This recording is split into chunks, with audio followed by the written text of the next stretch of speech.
Greetings, everybody. Welcome back again in another episode. In our episode of today, I'm going to talk purely in English language because, it's such a beautiful language and it's going to be a good chance where we can practice a little bit of English. So you listen to this video and train your ears to become a better English listener. So if you're watching me right now there is this kind of chance that you might benefit from only listening to me talking English and checking with you or negotiating some pressing and critical topics and themes in English. There's been this huge debate about improving your accent and developing the way you speak English like native speakers. But to be honest, I don't see that there is high validity to this sort of kind of endeavor, and unless you are trying to train your mouth and your skills to pronounce words correctly. So following this path just for sake of utilizing the kind of ways people speak English so that you just follow their steps. And this is highly justifiable. But some people take it to the extreme. They take it to the extreme by just galvanizing every kind of statement that they say with some sort of big statement of big words that an accent is really important. It's the essence of language learning. So in modern studies, I would say that there is this concept that started to surface recently, which is de-accenting students.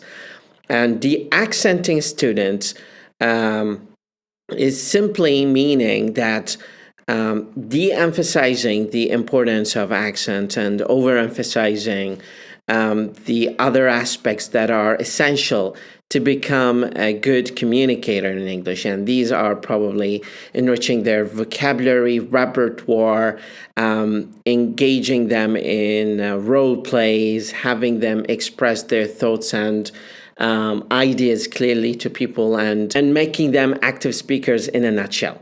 So is this contributing to building your skills as an English learner? Of course, yes, to some extent, depending on the amount of sustainable practice that you do on a weekly basis or monthly basis or annual basis. Let's put it straightforward, that learning language is not going to become something that you just get a course of and then you're good to go. No, it's a lifelong journey, and it comes from collecting different kind of mini experiences over your career as an English learner, as an English student, as a businessman, as a traveler, as a vlogger. You get in touch with people and you reconceptualize your understanding of language and enrich your vocabulary the more you engage with more people. And I would say there are three reasons why people stop learning language or stop improving their language skills. Is that either they don't maintain good, sustainable practice of language, or they are isolating themselves and focusing only on learning vocabulary and listening more,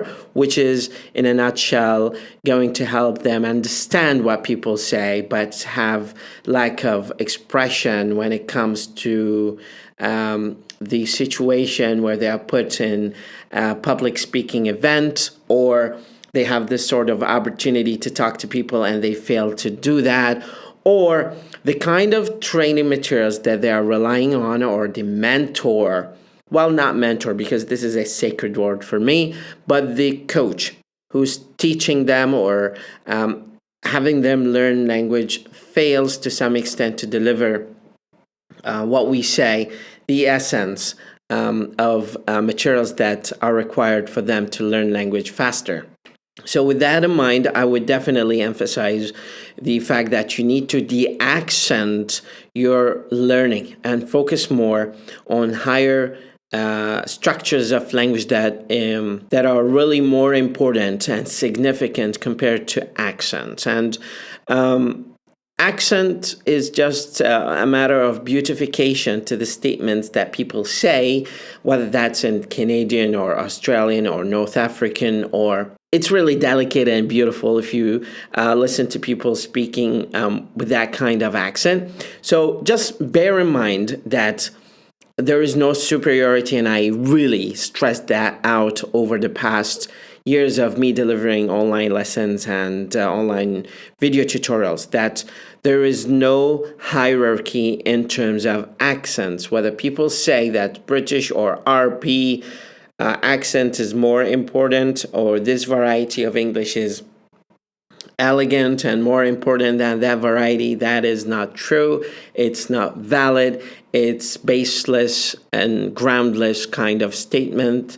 And the sort of people who claim that are the very kind of people who fail to grasp the essential element of learning language and how and why it is important to emphasize meaning over the way you enunciate certain words or say certain words.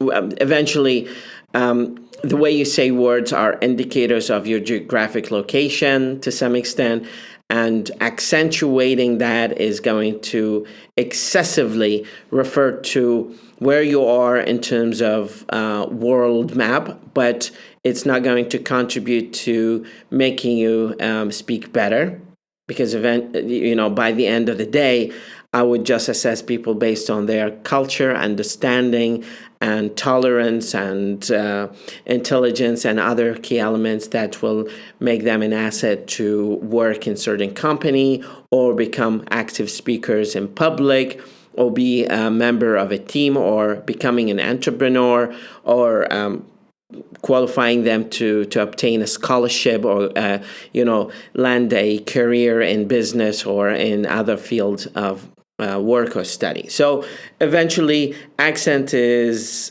important, but it's not excessively important if it is compared to other elements of language that you should emphasize more. I want you to keep that in mind. It is very important to focus more on delivering meaning rather than accentuating everything you say with some sort of tendency to speak a language in American or British way. Eventually, by the end of the day, the statements that you say, the kind words that you say to people, the way you communicate with people and maintain eye contact and maintain good proximity, that will make you get closer to people's heart and understanding. So keep that in mind. Have a wonderful day.